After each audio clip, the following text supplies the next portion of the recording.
दोस्तों इस साल का 1 जून से मैं मैन मैटर का बियर्ड ग्रो सीरम यूज़ कर रहा हूँ। यस, ऑलमोस्ट 2 महीना हो चुका है एंड मैंने इसको फिर से रीऑर्डर किया हूँ। एंड 2 महीने यूज़ करने के बाद आपको कुछ लग रहा है? एक्चुअली मेरा फर्स्ट वीडियो मैंने बनाया था, आप मेरे उस पुराना वीडियो को चेक कर सकते हैं, मैं डिस्क्रिप्शन में लिंक डाल दूंगा। तब मेरा बियर्ड कैसे था, अब मेरा बियर्ड कैसा है, आप बताइए। कुछ भी हुआ? कुछ भी नहीं हुआ, कुछ भी नहीं हुआ। ये मेरा ऑनेस्ट रिव्यू है, सच में बता रहा हूँ। पर एक चीज़ मैं नोटिस किया, उसके बाद थोड़ा रिसर्च भी किया। बोला जा रहा है कि अगर आप कोई सीरम यूज़ करें बियर्ड ग्रो करने के लिए, एटलीस्ट 6 महीना आप यूज़ कीजिए। तो मैं भी ट्राई करूँगा, 6 महीने यूज़ करूँगा। ये जो बॉटल है मेरा ऑलमोस्ट 2 महीने चल जाता है, एक बॉटल यूज़ करने मतलब ख़रीदने के बाद। तो इसको मैंने फिर से ऑर्डर किया हूँ और आज ही डिलीवर हुआ है और आज ही रिव्यू वीडियो बना रहा हूँ। ऑलमोस्ट 2 महीना हो चुका है, ठीक है। 2 महीने से मैं कंटिन्यूसली यूज़ कर रहा हूँ। आप ही देख कर बताइए, कुछ भी ग्रोथ हुआ? कुछ भी ऐसा बेबी हेयर्स भी नहीं है यार मेरे फेस पे। व्हाट द शिट यार, बहुत ही बेकार लग रहा है।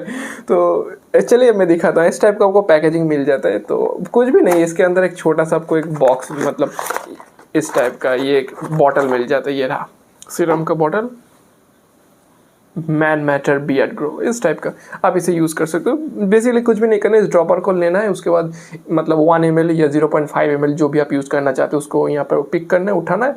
उसके बाद सिर्फ ड्रॉप बाय ड्रॉप आपको यहाँ से लगाना है, उसके बाद ऐसा करके मसाज कर देना है, बस इतना ही सिंपल। देखिए ये जो प्रोडक्ट है ना, ये प्रोडक्ट को मेरा थोड़ा प्रॉब्लम हो रहा था। प्रॉब्लम मतलब क्या होगा, जब मैंने पहली बार यूज़ करना स्टार्ट किया था थोड़ा इचिंग काइंड ऑफ हो रहा था। तो फर्स्ट 1-2 दिन हुआ था, उसके बाद मैंने सोचा भाई क्या प्रॉब्लम हो रहा है। तो उसके बाद मैंने सोचा जब खरीद ही लिया हूँ तो एटलीस्ट देख लेता हूँ 1 वीक यूज़ करके कैसा होता है। तो 1 वीक यूज़ करने के बाद मुझे सब कुछ नॉर्मल लगा था। हो सकता है आपका स्टार्टिंग में फर्स्ट 1-2 दिन आपको थोड़ा ईचिंग आए, उसके बाद अगर नॉर्मल हो जाए तो बढ़िया। अगर फिर भी ईचिंग होता है तो मैं बोलूँगा आप डिसकंटिन्यू कर दीजिए, प्रोडक्ट को मत यूज़ कीजिए, आपका फेस में रैश भी आ सकता है। तो मैंने क्या किया था, उसके बाद कुछ दिनों के बाद जब कुछ भी बियर्ड ग्रोथ नहीं हो रहा था तो मैंने डॉक्टर के पास गया था, डर्मेटोलॉजिस्ट बेसिकली। डॉक्टर को मैंने जाकर बताया तो डॉक्टर ने कहा, मेरा फैमिली बैकग्राउंड के बारे में मुझे डॉक्टर ने पूरा पूछा कि बताओ फादर ग्रैंडफादर का बियर्ड है, पापा दादा दादी का, दादा दादी बोल रहा हूँ, दादा का बियर्ड है। तो मैंने कहा बहुत ही कम है, ज़्यादा नहीं है। तो बोल रहे कैसे होगा, दे ये तो बियर्ड वाला जेनेटिक वाला है। तो मैंने कहा कोई मेडिसिन नहीं है तो बियर्ड को ग्रोथ करने के लिए?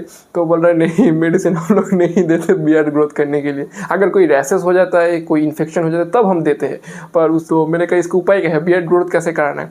तो बोला कि सेंस देखो ये पूरा जेनेटिक के ऊपर डिपेंड करता है, मोस्ट ऑफ द एकदम 99% जेनेटिक के ऊपर डिपेंड करता है बियर्ड ग्रोथ। फिर भी अगर बियर्ड ग्रोथ सपोज फैमिली में सबका बियर्ड है फिर भी आपका नहीं आ रहा है तो आपको आपका बॉडी में टेस्टोस्टेरोन थोड़ा इंक्रीज करना पड़ेगा। तो मैंने कहा टेस्टोस्टेरोन कैसे इंक्रीज किया जाता है? बोला घर में जाओ, जाकर रेगुलरली एक्सरसाइज करो, जिम जाओ, जिम करने से अच्छा होता है। अगर जिम नहीं हो रहा है तो कोई बात नहीं, घर में पुशअप मारो, पुशअप करो, सीटअप करो। सीटअप करने से बहुत टेस्टोस्टेरोन बूस्ट होता है बॉडी में, सीटअप करने के लिए बोल रहा है। और बोला है कि सबसे बेस्ट एडवाइस टेस्टोस्टेरोन बूस्ट करने के लिए नेचुरली बहुत रैपिडली आपका इंक्रीज हो जाएगा। 1 महीना करके देखिए, आपका भी बॉडी में फुल एनर्जेटिक हो जाएंगे। वो है सुबह में 2 आपको गार्लिक खाना है, 2 पीस गार्लिक, बस इतना ही। और वो रॉ गार्लिक, ऐसा नहीं कि फ्राई करना है, रॉ गार्लिक आपको खाना है सुबह में, दैट्स इट। अगर आप ये फॉलो कर लेते हैं सुबह में 2 गार्लिक, उसके बाद डेली पुशअप कर लेते हैं, उसके बाद सीटअप्स कर लेते हैं, तो बढ़िया आपका 1 से 2 महीने में बहुत टेस्टोस्टेरोन बूस्ट हो जाएगा। और उसके साथ अगर आप चाहें तो इसमें लगा सकते हैं। मैं कोई ये रेकमेंड नहीं कर रहा हूँ कि इस प्रोडक्ट को आप खरीदिए, इससे आपका बियर्ड ग्रोथ हो जाएगा, ऐसा कुछ भी नहीं है दोस्तों। ये पूरा जेनेटिक के ऊपर डिपेंड करता है। आप जितना ही सब लगा लीजिए ना, अगर आपके बॉडी में टेस्टोस्टेरोन ही नहीं है